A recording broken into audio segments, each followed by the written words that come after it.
Good morning, everyone, and welcome to Activities for People Living at Home with Dementia. My name is Martha Brown, and I am your volunteer with Dementia Friendly Fort Worth. We are proud to offer this series with funding from the Area Agency on Aging and the United Way of Tarrant County. These programs are recorded and are made available for viewing through a YouTube channel for future use. I am your host for today's activities. Our topic today is brought to you by Peggy Spear with the Amon Carter Museum of American Art. Her show of pictures today is about Black History Month. Peggy, it is all yours. Thank you, Martha, for that introduction. All right, let me share screen. Let's hope I have my act together a little more than I did last week. Sheesh. All right, here we go. So today we're going to look at, we have 1, 2, 3, 4, and then I just tacked on a fifth one. 4 artworks that are featuring Black subjects. Some of them are created by Black artists, and some of them are created by white artists. So we'll just kind of, talk it through as we go along. So the first artwork we're going to look at is the only sculpture we're going to look at today, and it's entitled The Friedman. So can you tell me what you see? Well, Friedman. We see. Yes. He has no shirt on. Yeah, well, he just has a loincloth. A loincloth, yeah. Yeah, you're right. That's all he's wearing. Do you notice anything? He does have one thing on his wrist, though, and I'm not sure if you're able to see it in this picture. Almost looks like a shackle. It is. It's a manacle on one wrist, but in the other hand, he's holding it. Ah, yes. Now I see it. Yes. Wow. He's also quite muscular. Very muscular. Very muscular. And the artist was really interested in the in anatomical accuracy. And so he would either use models, or we suspect he used a Black model. And we also think he might have been referencing or calling on Greek sculpture and Roman sculpture. If you think of antiquities, that the sculptures you would see in ancient Greece and Rome, they were very muscular and very and dressed similar to this. So that was something, that was a tool actually, this that loincloth and his anatomy is something that would kind of link him to a respected art of Greek gods and goddesses. So they were making him look very human, which at this time, this was created in 1963, which what was going on then? Civil War. Yeah. Civil War, dead smack in the middle of Civil War. And so the fact that this artwork, the artist, John Quincy Adams Ward, was an abolitionist. And so the fact that he created this artwork that was so powerfully showing a freed man, a former slave, in such a stoic, respectable position was very different from what people were used to seeing. What else are we seeing that might be a little different than how Black people were often portrayed in art at the time? Well, he wasn't looking down, and he didn't look shameful.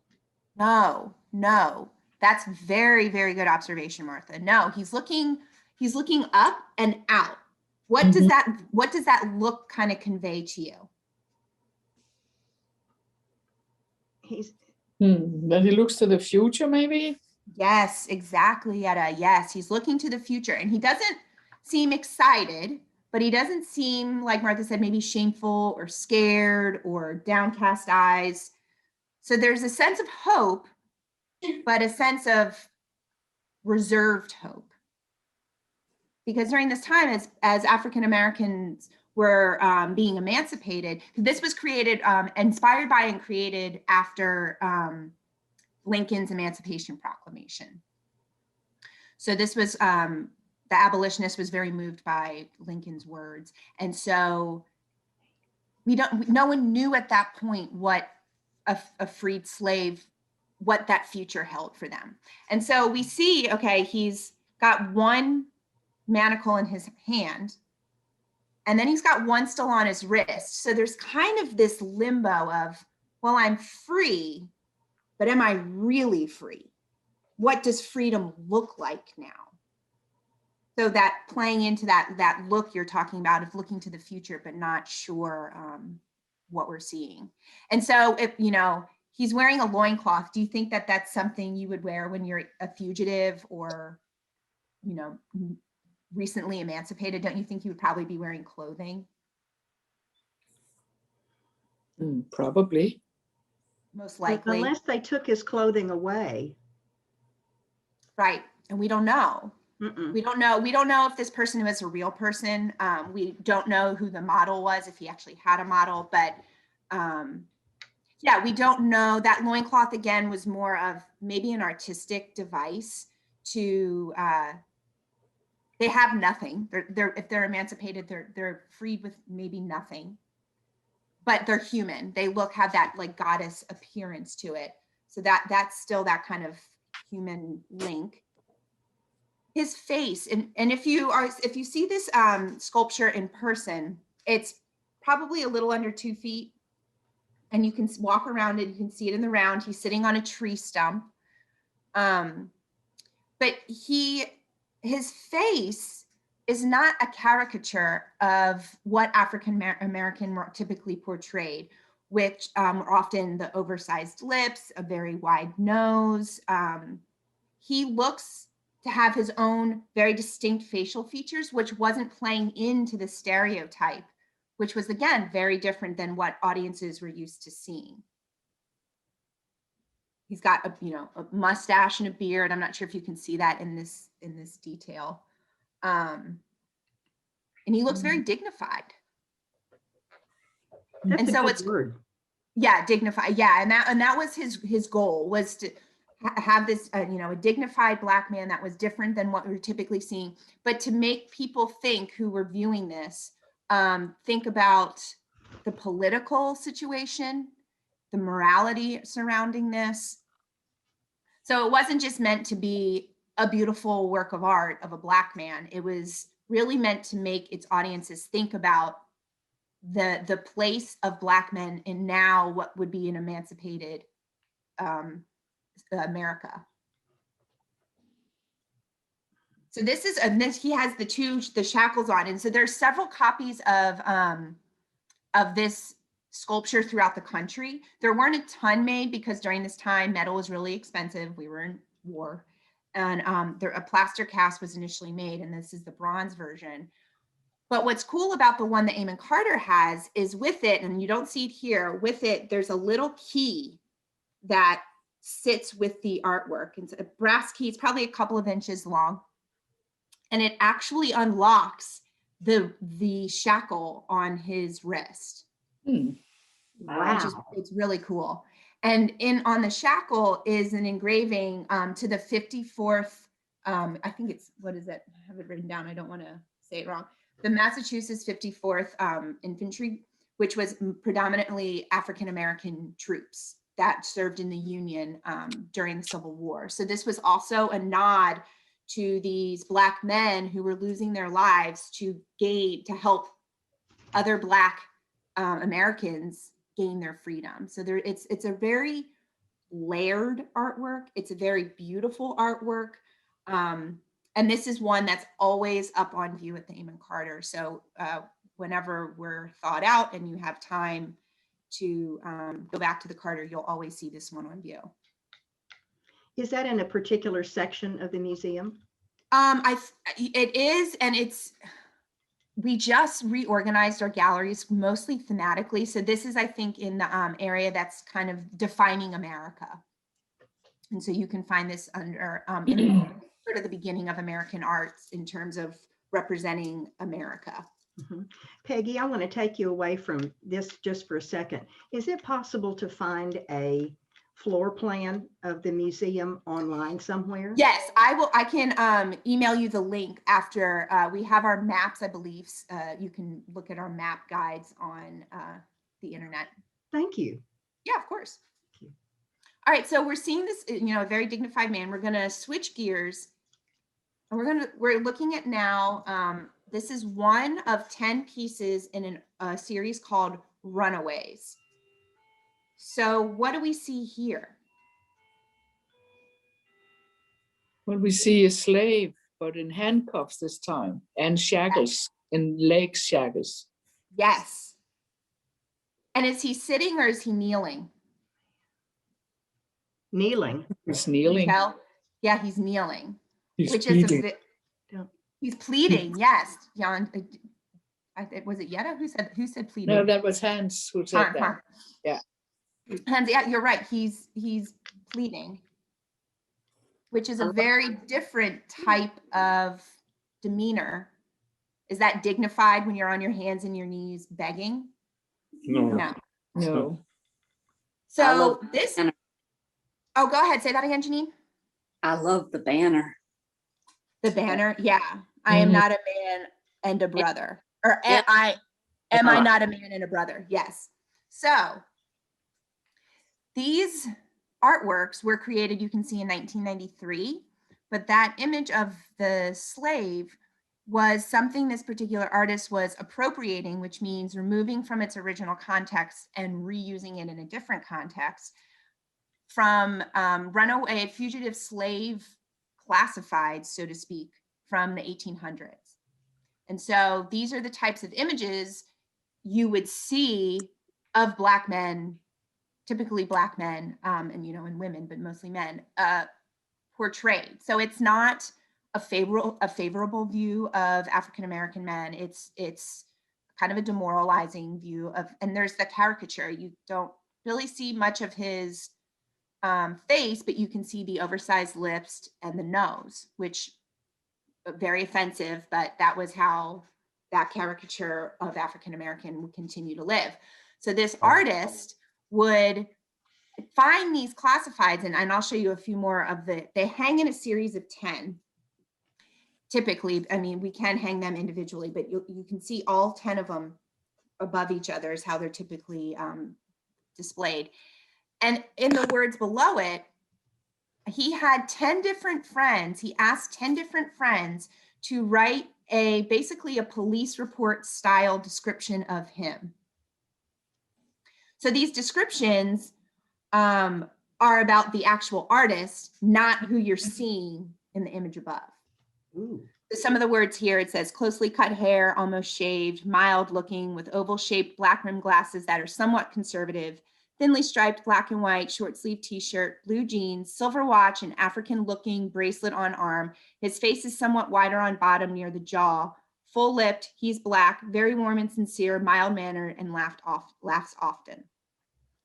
So this is how a lot of these classified ads were basically written, where it was a little bit about personality, a little bit about what they were wearing, and then physical description, which he told them to write a police report. So his friends, so there's this connecting of kind of wiping people down to their bare essentials.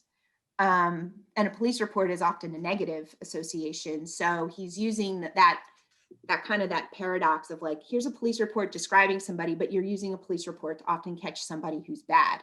And so again, perpetuating this thought that African Americans are always the criminal. So it's very layered, very heavy, but they're really beautiful when they hang. Don't they feel they were made in another era? Yes. Mhm. But it is, I thought that piece, the written piece, that was very positive. Yes. In that particular one, it was. Some of the other ones I have, here we can read here. Some of them are nicer than others. I mean, these are his friends, so they're not owners of him, which when these would have been written in the 1800s, it was someone writing about property, which they're writing about somebody they have an intimate relationship in. So again, there's that paradox of writing about a person, but if you view people as property, where does that kind of line? Mm-hmm, mm-hmm. So here, another one. Runaway Glenn, a young Black man, 28 years old, about 5 feet 6 inches high, dressed in blue jeans, a blue button-down shirt, black shoes, medium build, very short haircut, not quite shaved head, large neck, green tinted sunglasses. That's very cut and dry. That really feels more like a police description than the other one that was saying distinguished or, great chiseled jaw. Like some of these are nicer than others. But again, he's using these different images, appropriating them and combining them with words about him. So is he African American, the artist? Yes, this artist is African American. The sculpture we just saw, that was a white man. This is an African American artist. He was born in 1960. He's still creating work today. We just acquired this artwork a couple of years ago, not that long ago. And we had all 10 on view at once when we reopened after our renovation. And I think right now we only have one of them up. You have to rest them because they are works on paper. But a lot of museums, not a lot, a few museums across the country have a copy of this. I think there were only 45 that were actually made in the series. So it was really cool that we were able to acquire all 10 together and be able to exhibit them. And so he's really talking about too, this idea of identity, and identity of Black people can almost cannot be removed from this position culture has placed on them. And so it's a heavy work. It's a lot to think about now versus then, versus there are some similarities, things now with the Black Lives Matter movement. How are we placing equal value on the justice system now between Blacks and whites? So it felt like a very timely piece, but it's a lot to work through, and just a different way to think about all that's been going on. All right, so we've got, this is a lithography or lithograph. So these are works on paper. They're about poster size. And we're going to move on to now a photograph that first appeared in a magazine, Life magazine, in the 60s, or excuse me, in the 40s. So what do we see here? He's smoking. Smoking. Or is that a toothpick? No, you're right. It's a cigarette. Okay. I was smoke. figuring it was a cigarette or a cigar. A cigar. I think it's a cigarette. You're right. It could be a cigar, but just given I know a little bit more about him than you guys do at this point. So I don't think he would have had a cigar. Okay. The window's broken. Yeah. I was trying to figure out what that was. If it was snow on the street outside. Yes, the window is broken. Yeah, so the window's broken. What does that make you think with broken windows? Poverty. Old. Poverty, yeah. Poverty. Yep. And someone said old. Cold, yes. Old. Or yeah, old. Probably old, meaning it's rundown building. Probably cold. We're not getting protection from elements. Mm-hmm. He's wearing a sweatshirt kind of something. Yeah. Yeah, it looks like maybe a heavy flannel with a collar. With his hands inside the cuffs. Ooh, good point. Yeah. Good. Can you see what he's looking at, or do you have any suspicions what he might be looking at? People, just the street life outside. Yeah, just outside, maybe street. You can see across the street another building. Mm-hmm. And if you look at the title, you'll see Red Jackson. That's his name. His actual name is Leonard Red is his nickname, Red Jackson. And they're in Harlem, New York. Have any of you ever been to Harlem? No. Seen pictures. Yeah, so, North Manhattan. But go ahead. That's where the Apollo is. Yes. So Harlem is historically and still is today a Black neighborhood. And so you might have heard of the Harlem Renaissance. That was happening around this time as well, where it was a revitalization in African American arts, jazz, fine artists like painters, photographers, performers, things like that. So The Harlem Globetrotters. You see the list. I don't know. I don't know think if they're the from- Globetrotters are from all over the country. I'm not sure how that origin happened, but List. they could have originally started in Harlem. I don't know their story. But so Gordon Parks, he's a Black photographer from Kansas. He moved up to Minnesota because his mom wanted him to get out of the segregated town that he was growing up in. And so he moved up to Minnesota. And in high school, fell in love with photography and dropped out and then literally made a life for himself as a photographer. So by this point in his career, he was pretty well known. This piece he did, he focused on, he'd been thinking about it for a while, 3 years prior, and then he was given the chance with Life magazine to feature this story that was happening in Harlem. And so it was about the focal character person. His name was Red Jackson. He was a 17-year-old boy. And he got his name, which you can't tell in these photographs because they're black and white, but his hair was a little reddish, and that was where he got his nickname Red. And so he's a sweet young boy in the pictures. He's got freckles. You can see in some of the pictures dead on. So Parks met this boy Jackson, or Red, when through a plainclothes police officer introduced him. And it took a couple of weeks for Red and Parks to form a rapport, for Red to feel he could trust Parks. And then about 2 weeks into their friendship, he started taking pictures. For the next 4 weeks, he took pictures. And he took hundreds and hundreds of pictures during this friendship. And so of the hundreds of pictures that were taken, it showed basically the whole range of his life: the good, the bad, the ugly, the emotional with the private scenes, the rote routine. Or do you have to leave, Martha? No, Steve left. Oh, Steve left. The day-to-day, him doing chores at his house as a 17-year-old. But then some of the gang, he was a leader of a gang called the Midtowners. So then the other side of his life, where he's doing, the normal child thing, but then, exposed and involved in violence through his gang. And so then there was also a big, he was celebrated as the mayor boy in Harlem. And there was a big event during these 4 weeks celebrating him. And it was a ceremonial event where he was giving keys, to the city and all this. And there's a lot of really good and happy and things we would all relate to that were photographed. Well, when Parks submitted all of his photographs to Life, of the hundreds, they boiled it down to 21 photographs. And they were 21 photographs that really showed the gritty, the ugly, the stereotypical of what you picture a impoverished boy in a Black town, so to speak, with the violence and the broken window. That's not where he lives. He was in an abandoned area to hide from things that were happening outside and just kind of watching.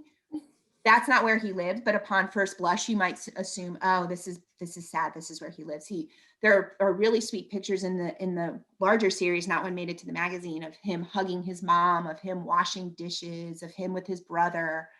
But instead, they were cropping things. So what was a larger street scene of maybe a fist fight happening, they would really crop in and focus on the violence, not maybe it wasn't as serious as the photograph was making it look or whatever.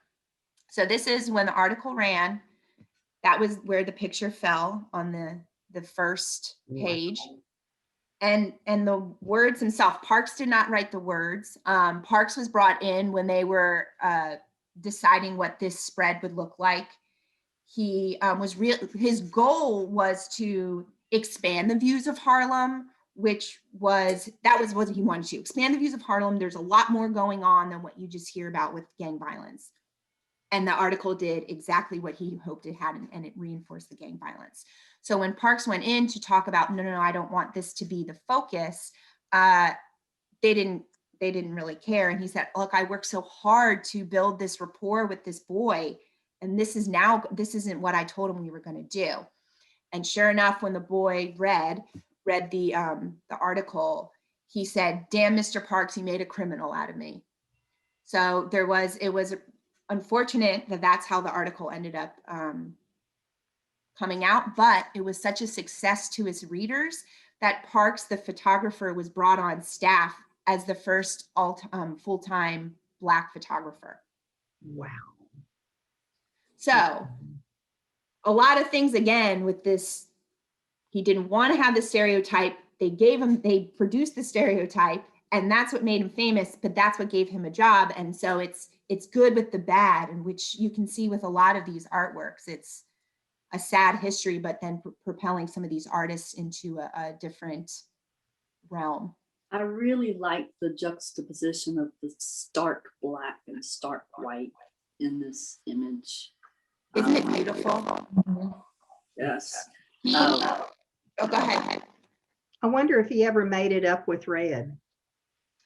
I find Oh, how that went out. Your Some- audio almost. something went wrong with your audio, Peggy. Yeah. You're sounding like this. Can you hear me now? It's I still, can hear you, but it's bad. All right, here we go. but it people. just started. How about now? Oh, perfect. Good. Yay. Never dull moment. I particularly noticed, probably from the abstract art person in me, that the all of the white in the image is negative. The broken glass, the hunched shoulders, Mhm. the rundown building windows, stuff like that. Even the cigarette, if you, of course, at that time that wasn't negative, but today it would be Right. perceived. Mhm. Well, no, but I think you're right within the context of this image, because he's a child. He's 17 years old. I mean, again, a different era, but Mhm. he seems unattended. That cigarette it has an air of bad boy to it. Mhm. Yeah, so the Gordon Parks, we actually just about a year ago had a large solo exhibition of just his photographs. And his subjects were, he used to do fashion, he photographed for the military, he photographed for the New Jersey Standard Oil Company, he photographed for Life. So he photographed a broad range of things, but people typically. And he was very good at it. I mean, his artwork, it was an art. There's artful feeling to all of his photographs. It wasn't necessarily, while this is telling a story in a photojournalistic type of way, he was very masterful with lighting, like Janine just hit on. So his details were beautiful, despite maybe whatever the context of the image was. Mhm. So that's what really gained him a lot of, in the fashion world, he was really good at that. He did a government series about African-American workers at the Capitol building and things like that. And they were beautiful photographs, as much as they were telling a story. So this photographer, Gordon Parks, he's in a lot of collections across the country. He impacted so many African-American artists in general, photographers, because he was able to make a living as an artist this way. So if ever you're in a museum, a photography section, you will most likely see a photograph by Gordon Parks on the wall. And then this one last artwork we'll kind of breeze through because I know we're running out of time. But this is by an artist, Henry William Johnson.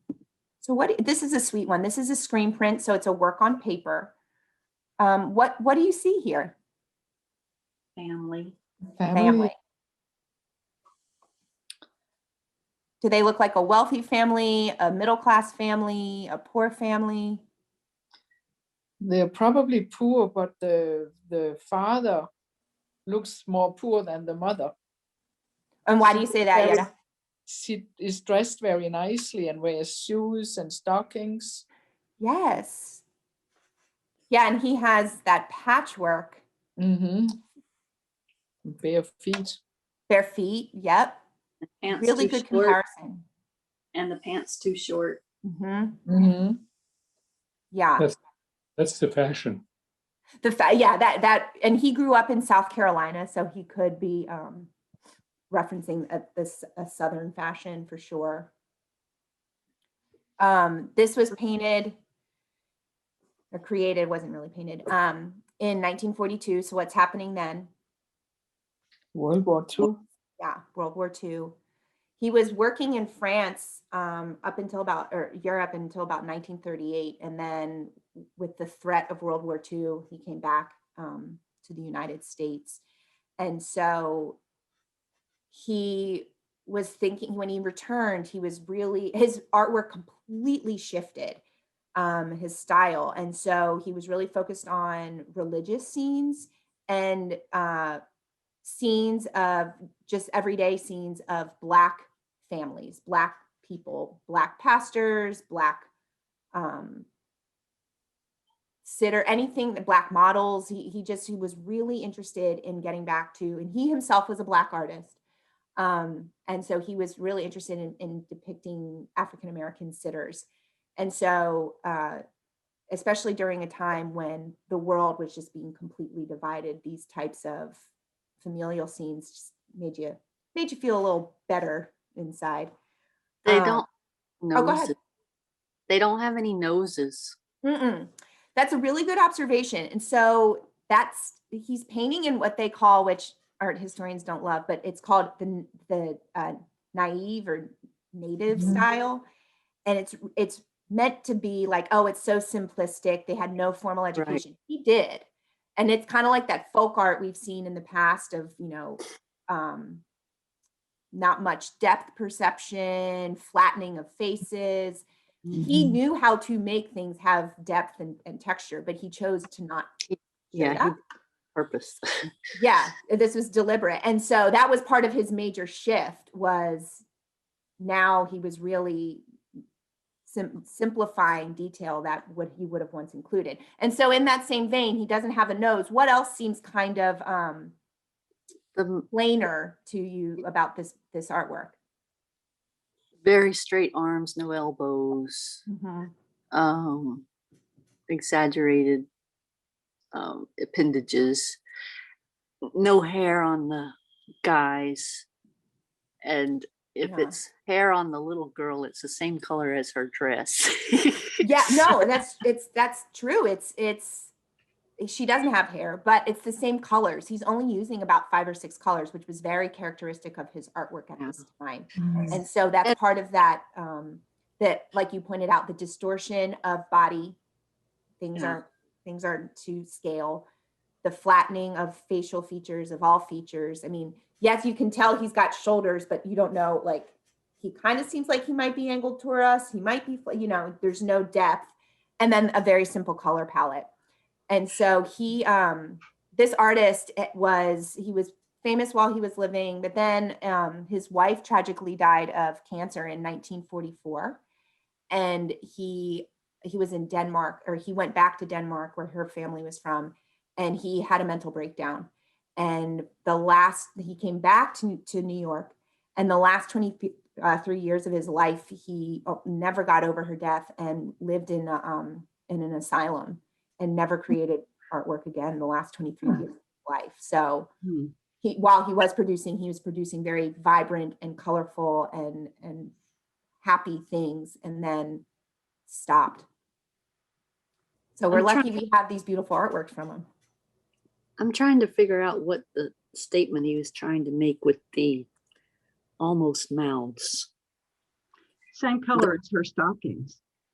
Yeah, and they're not in the right spot. I think that's part of that abstract folk art type of style. Okay, same as the straight arms and stuff. Yes, exactly. You're exactly right. Exactly that. And see, he doesn't have red anywhere else. Yeah, he might have wanted to use that pink. He could have used that pink, but It would have taken away. it would have had a different vibe, don't you think? Mhm. Yes, Mhm. yes. And I still can't figure out how that little girl is standing or sitting.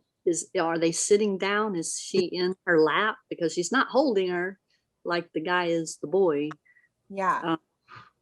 I Oh. think Or is it a boy? I think the man holds the daughter and she sits on his hip and the other one sits in the mother's lap somehow. Yeah. she's sitting down on that orange Yeah. bench. But again, it's so flattened that you can't really tell. Mhm. But do you get a sense of what does this make you family? What are you getting from this family? What kind of Close. relationship? Closeness? And love. Yeah. It's a nice family, I think. Mm-hmm. They love each other. Mhm. The world may not see them as loving each other because of how they're painted, but because of their position in the picture, we can tell that they are. Mm-hmm. Mhm. I mean, The and you can think too of family pictures you might have taken or family pictures you've seen of yourself as a child. Sometimes they feel a little flat or they feel a little not cold, but trying to get four people to pose in a picture, there's a little bit of a relatability to it as well of your own family. Mhm. Well, you So I'm make just me going to go- show you what we're not even going to talk about because I know we're out of time, but one more picture. This is one of a beautiful piece in our collection, and it doesn't come out often because it is a work on paper. But we always like to highlight it right around Martin Luther King Day. And Mervyn Jules is a white artist. He's actually from Baltimore. So I felt a connection to this artist because we grew up in the same area, but this artwork is a pretty iconic one in our collection. So I want to take a picture of that. Don't let it go away yet, pretty please.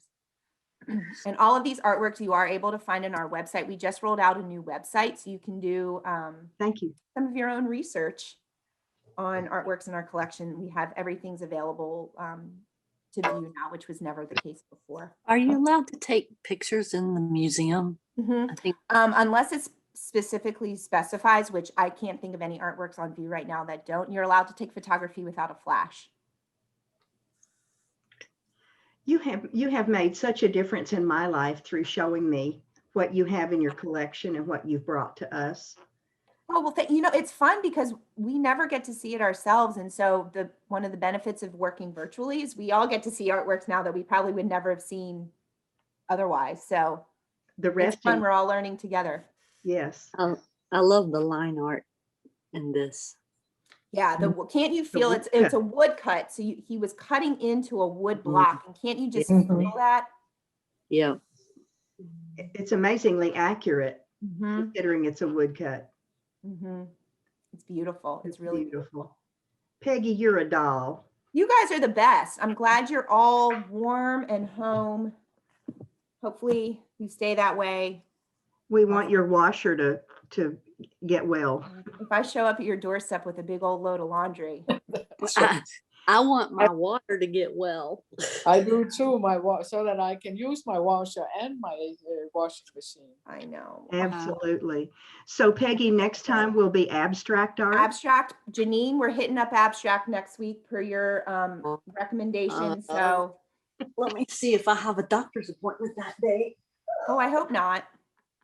Well, the good thing is if we don't see next week, we can do abstract again because we have more abstract than you can shake a stick at. So we'll hit you another week if we can't hit you next week. February. Next week will be Wednesday, the 24th. The 24th. Yay! I don't have appointments that day. Perfect. Excellent. Excellent. All right, friends, we'll stay warm. It was good seeing all your faces, and we'll talk soon. Thank you so much, Peggy. Have a great day. Thank you, Stay Peggy. warm. Enjoy these visits. Yes, we all do, don't we? Yes. I look forward to it. You guys are like my good friends, so I'm glad we can do this. Talk to you all later. Thank you, Peggy. Bye. Bye. Oh, what a dear. Yes. Yes. Let me stop our. Where did Myra and Don go? Right after we got started, she sent me a text and said they lost their power again. Oh, no. Yes, just right after Peggy got a start. So they're scrambling again. Okie dokie. Tomorrow we have Mind Fit with Dave Parks. And you know, he gave us some things to really think about last time. He put me through my paces, I know. Sometimes we do that. He's very good. He is very good. I look forward to Yeah. that for tomorrow.